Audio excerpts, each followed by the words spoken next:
Close your eyes, exhale, feel your body relax, and let go of whatever you're carrying today. Well, I'm letting go of the worry that I wouldn't get my new contacts in time for this class. I got them delivered free from 1-800-CONTACTS. Oh my gosh, they're so fast. And breathe. Oh, sorry. I almost couldn't breathe when I saw the discount they gave me on my first order. Oh, sorry. Namaste. Visit 1-800-CONTACTS.com today to save on your first order. 1-800-CONTACTS. With the Venmo debit card, you can Venmo everything. Your favorite band's merch? You can Venmo this. Or their next show? You can Venmo that. Visit Venmo.me/debit to learn more. The Venmo MasterCard is issued by the Bancorp Bank N.A. pursuant to license by MasterCard International Incorporated. The card may be used everywhere MasterCard is accepted. Venmo purchase restrictions apply. This is Optimal Health Daily. Iron Discipline. These 7 steps can help you accomplish your goals. Part 2 by Eric Teplitz of ericteplitz.com. And I'm Dr. Neil, your very own personal narrator. Hey there, happy Tuesday and welcome back to Optimal Health Daily, where I simply read to you from the best health and fitness blogs for free. This is where I cover fitness, nutrition, stress management, weight management, and lots more, kind of like an audiobook, but articles from a bunch of different authors. And of course, with permission from the sites, and always with a bit of my commentary at the end. Now, today's post is part 2 from yesterday, so if you're new here or skipping around, I'd recommend listening to yesterday's episode first. But if you're all caught up, let's jump right in and hear part 2 and continue optimizing your life. Iron Discipline. These 7 steps can help you accomplish your goals. Part 2 by Eric Teplitz of ericteplitz.com. You are probably learning another of life's great secrets at this point. The doing of the activity is usually not the hardest part. It's the getting yourself to do it, overcoming inertia, starting. Often, the activity itself feels good once you get into it. Once you're involved and engaged, you may even experience flow states and, dare I say, genuine joy. Now, if you're not getting anything positive out of the enterprise, if you're truly not enjoying what you're doing or not feeling good about it at all after what feels like a reasonable amount of time and effort, maybe get some feedback from people who have accomplished what you are trying to do as to what constitutes reasonable, then perhaps you picked a goal that is not for you. Maybe you have come to the realization that what seemed worth doing was more of a should seem worth doing than a burning desire from within. That's okay. I've done this. All is not lost. Maybe you have clarified something for yourself and can let go of this particular goal, at least for now. There is liberation in that. Acknowledge yourself for your efforts. They have not been totally in vain. You have stretched yourself. You've explored something and gotten a sense of what it's like based on the reality of it, not simply conjecture. You no longer have to expend mental bandwidth wondering about it. You've probably learned new things too, some of which may even come to unexpected use to you in the future. Whether you feel disappointed or relieved, or maybe a bit of both, the experience is still a win. It means that you can now make room for something else in your life, something that currently feels more alive for you. When ready, return to step 1. Step 6. Draw upon your growing points of reference. Okay, if you've made it this far, you're committed, likely enjoying the process to some degree, and are on your way.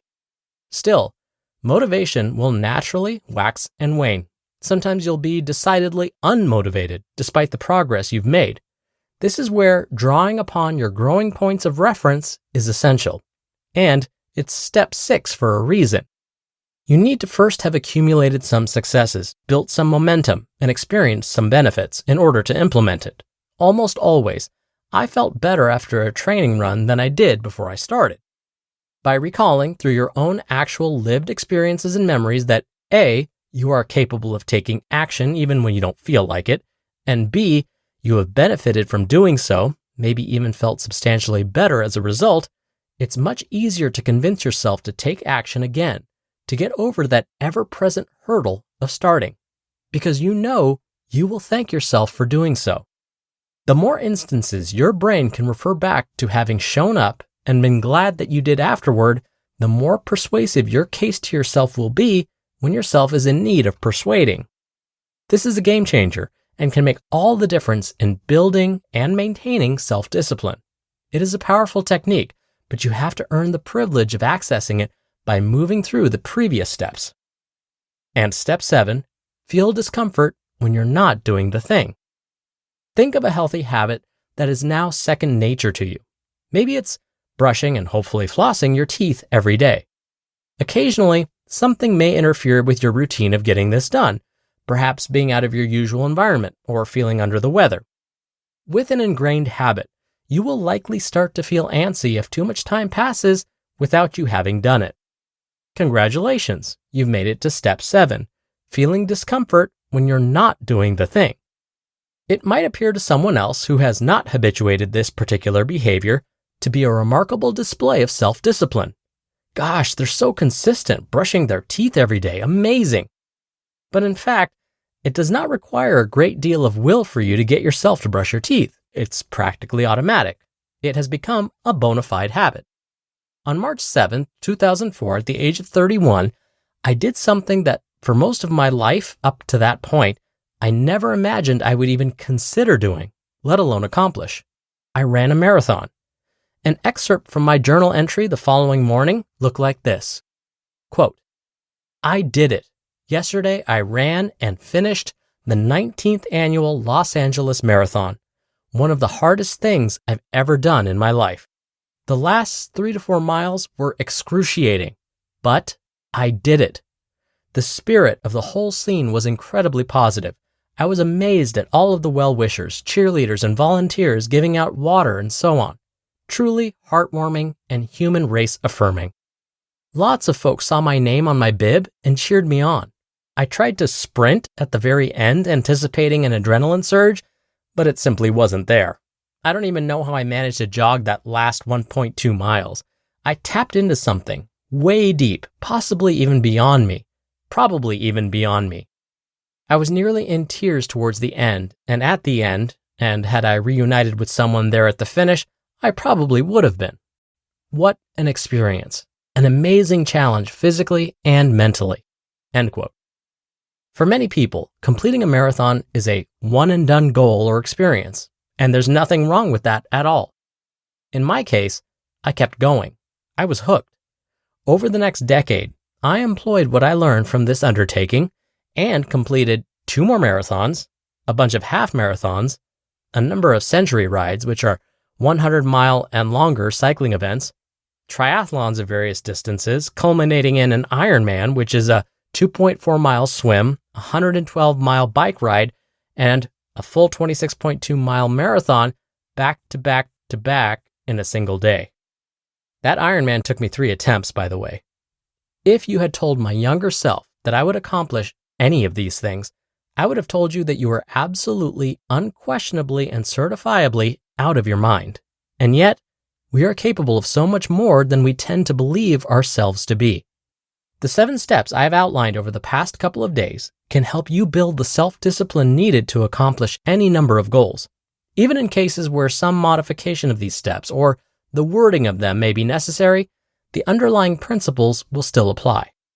Once again, they are: Step 1, decide that something is worth doing. Step 2, come up with a realistic schedule. Step 3, push through the discomfort and do the thing. Step 4, gradually increase the dosage. Step 5, experience the benefits. Step 6, draw upon your growing points of reference.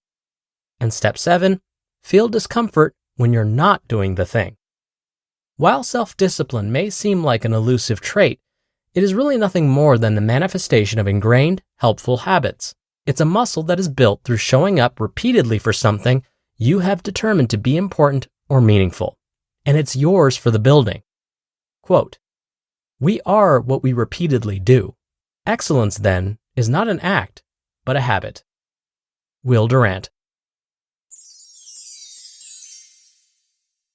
You just listened to part 2 of the post titled Iron Discipline. These 7 steps can help you accomplish your goals by Eric Teplitz of ericteplitz.com. And I'll be right back with my commentary. Oikos presents 15 Seconds of Strength. Here we go. Steve's got a trunk full of groceries and no one to help him. Oh, that's tough, Jim. Looks like a 5-trip load at least. He grabs the first bag, the second. Bob, it looks like he's trying to do it all in one trip.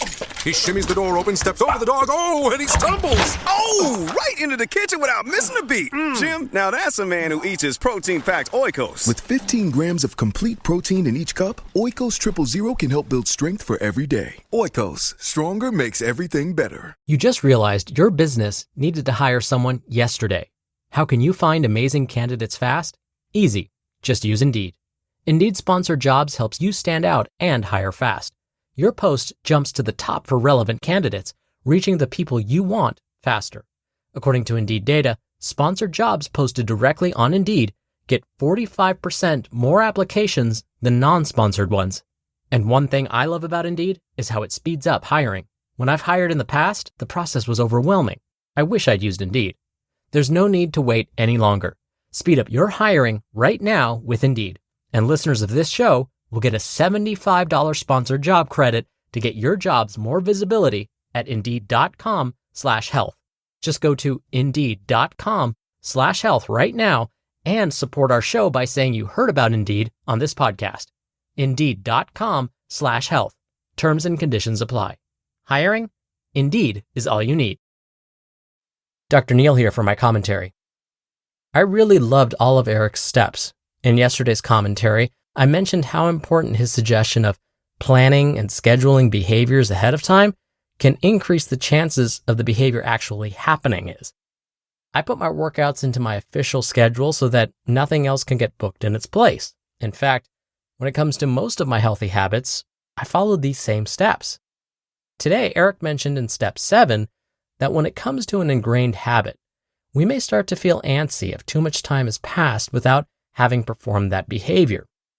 I've experienced this myself many times, and I experience it maybe a little bit differently. There have been times when I've had to be away and wasn't able to perform my usual workouts. I will definitely be feeling antsy and will want to get in that workout, but then at the same time, I'm afraid at how badly the workout might go. I'll actually find myself procrastinating because of this fear and telling myself, well, I'm not feeling super energetic today. Maybe I should just work out tomorrow. But the truth is, that's all in my head. I won't feel any more energetic tomorrow. I just need to jump in and do the workout. Sometimes I'll tell myself, maybe I'll just do half of my usual workout and then I'll stop. And that usually will get me to at least start the workout. But almost always, when I commit to just doing half of the usual workout and stopping, the workout ends up going much better, and I end up doing the whole thing anyways. So all of this to say, I have gone through many of the similar steps that Eric has suggested over the past 2 days and found that these steps really work. So give them a try, and of course, have patience with yourself as you go through the 7 steps. All right, and that'll do it for me for today. Thank you so much for being here and listening every day. And of course, I will see you back here tomorrow where your optimal life awaits.